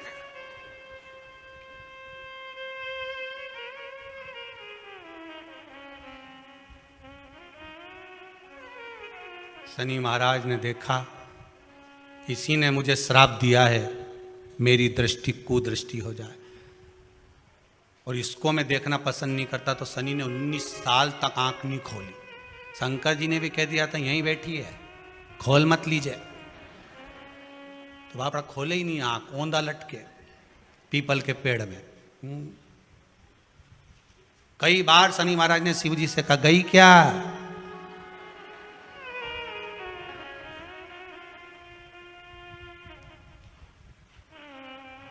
शनि महाराज बोले अब नहीं करूंगा, ये तो भगा दो। शिव जी बोले नहीं, अभी नहीं गई, यहीं बैठी। 19 वर्ष तक शनि महाराज पीपल के वृक्ष में, पीपल की जड़ पर बंधे रहे, खोला ही नहीं शिव जी ने, टंगे रहे। अब दूसरे का हिस्सा खाने वाले को जब शनि महाराज जैसे के लटका दिया भोलानाथ ने, तो तुम कहीं लगो रे लाइन में? जरा विचार तो करो। तुम तो तुरंत, कई लोगों की आदत होती है, एक माता जी की चप्पल कहीं खो गई तो बड़ी दुखी। उसकी सहेली ने कहा कहां जा रही है? मंदिर में जा रही हूं भगवान के। क्यों? भगवान के मंदिर आई थी, मेरी चप्पल कोई ले गया। भगवान से क्यों? मेरी चप्पल दिलाओ। गुस्से में अंदर गई और जो भगवान के मंदिर में पहुंची, पहुंच के वापिस बाहर आ गई। क्यों? तो इतनी शेरनी बन के गई थी, तो क्यों नहीं बोल के आई कि भगवान से क्या बोलो, उनकी तो खुद चप्पल नहीं कोई चुरा के ले गया, वो तो खुद नंगे पैर खड़े, उनके पास तो खुद चप्पल नहीं। अब बोले सो क्या? उल्टे लटके हैं शनि महाराज, उल्टे। 19 वर्ष तक शनि महाराज लटके रहे। तब 19 वर्ष नेत्र बंद कर कर शनि महाराज ने शंकर की आराधना करी कि दुनिया में कोई ऐसा नहीं जो मुझे उल्टा लटका दे, केवल एक यही है जिनने मुझे लटकाया है। तो 19 वर्ष तक तप करा तो शंकर जी प्रसन्न हो गए। धर्म पत्नी को हटाकर पार्वती को लाए, साथ में आशीर्वाद दिया, शनि महाराज को खोला। वर मांगो, तुम्हें क्या चाहिए? मांगो, तुम्हें क्या चाहिए? शनि महाराज ने कहा मांगूंगा कुछ नहीं, आप वर दे दीजिए। शंकर जी ने कहा मैं तुम्हें दंड अधिकारी बनाता हूं कि आप अच्छे और बुरे का दंड दोगे, आप अधिकारी बनकर बैठोगे, मेरा आशीर्वाद तुम्हारे साथ में है। दंड अधिकारी पीपल की जड़ में बांधा है तेरे को, पीपल की जड़।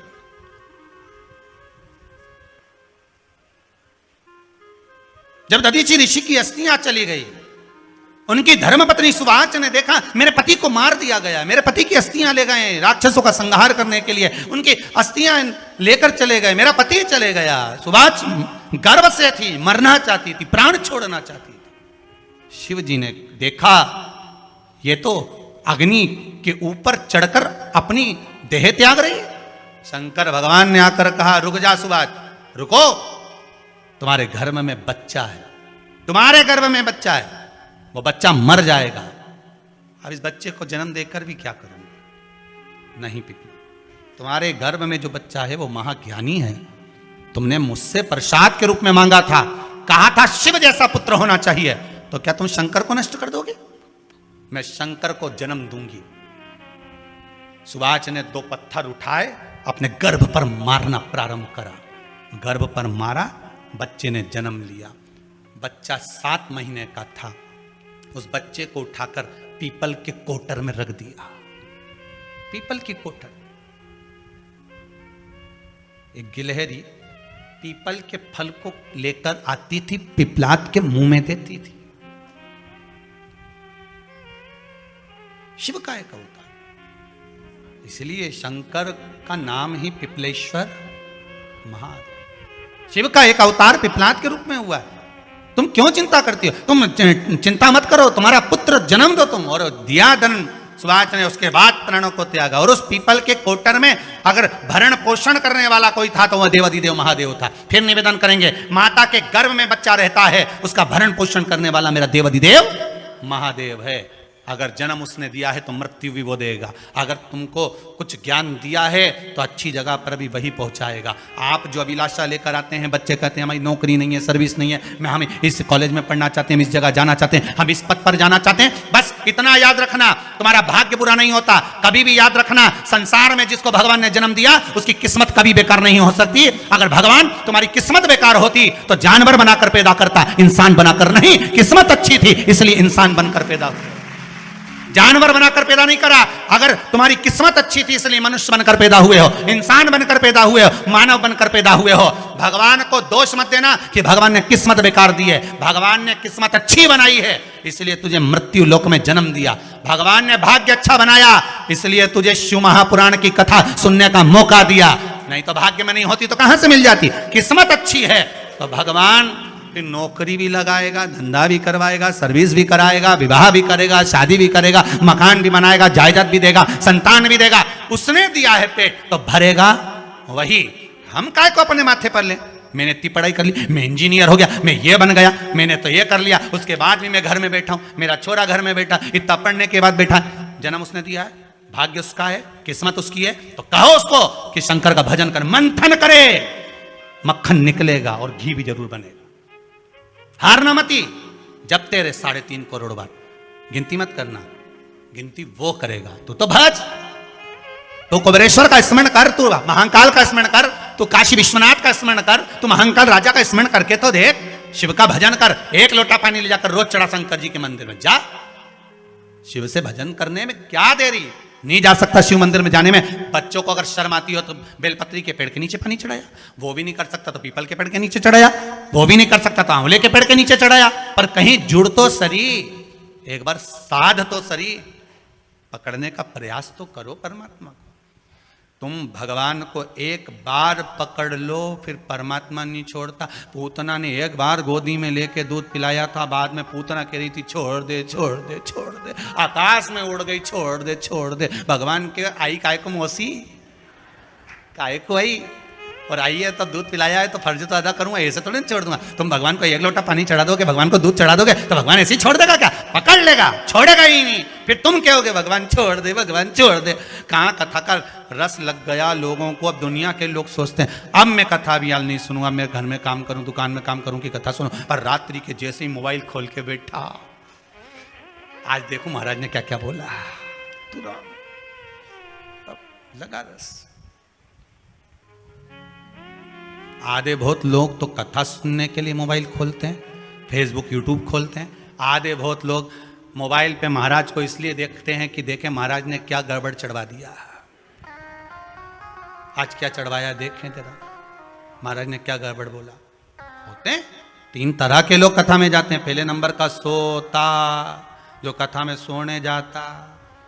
दूसरे नंबर पे सरोता, जो कथा में कतरने जाता। तीसरे नंबर पर श्रोता, जो कथा सुनने जाता। 3 तरह के लोग जाते हैं। एक जाता सोता, जो कथा में सोने जाता। दूसरे नंबर का सरोता, कथा में कतरने जाता। महाराज ने क्या बाचा क्या नहीं बाचा, महाराज ने ये तो बोला ही नहीं, शिव महापुराण का वो तो बोला ही नहीं, महाराज तो फालतू की बात कर। ये दिन भर बैठा बैठा कतरता रहे और दुनिया के आगे सुपाड़ी परोसता रहे। देखो महाराज ऐसा, देखो महाराज ऐसा, महाराज तो ठिठोली करे, महाराज तो ये करे, महाराज तो वो करे। तो काय को सुनो, रिमोट तो तुम्हारे हाथ में ही है, चैनल चेंज, महाराज भी चेंज, कहीं करना। महाराज दूसरे का हक नहीं खाना, हम दूसरे की संपदा हमको नहीं दी है।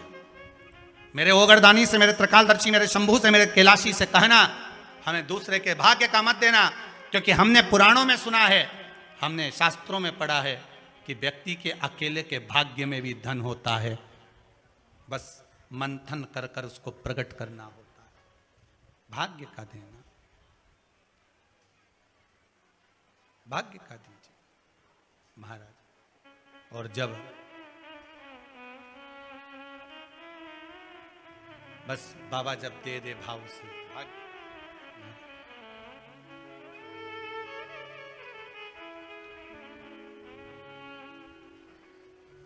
भगवान शिव का स्मरण सुख प्रदान करने वाला है महाराज। देखी है जब से ये तस्वीर तेरी, तब से बदल गई है तकदीर।